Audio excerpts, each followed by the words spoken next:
garlic paste in 1 minute.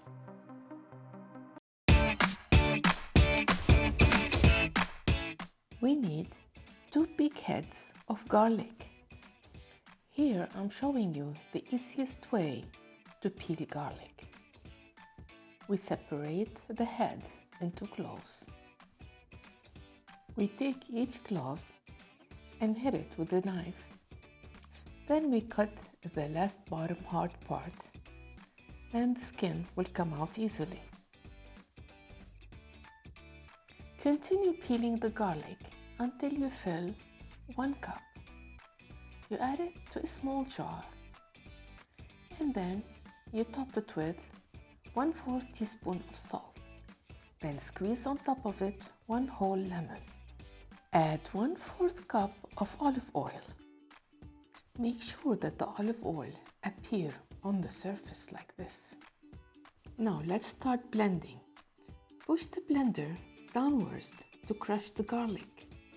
When you reach the bottom of the jar, then now we start to emulsify the oil. Keep the blender on the bottom for around 10 seconds. Then you pull it up higher. Keep your hand steady for 5 seconds and then push it back downwards for another 10 seconds. Then you push it higher than before and you do another 5 seconds. We're trying to emulsify the oil, so that's why we're going downwards, upwards.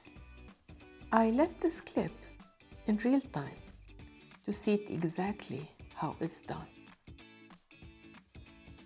It is very important to follow what you see, or else you won't have a paste. It will be just watery. This paste you can take as a remedy for garlic, lemon, and olive oil are good for infections. You can use this paste to replace garlic cloves in recipes when needed. You can also use it in sauces like garlic mayo sauce. Now the garlic paste is ready. Top it with olive oil and clean the edges with a towel paper. Close the lid and refrigerate. Serve on the table and enjoy the low-calorie, healthy qualities of garlic.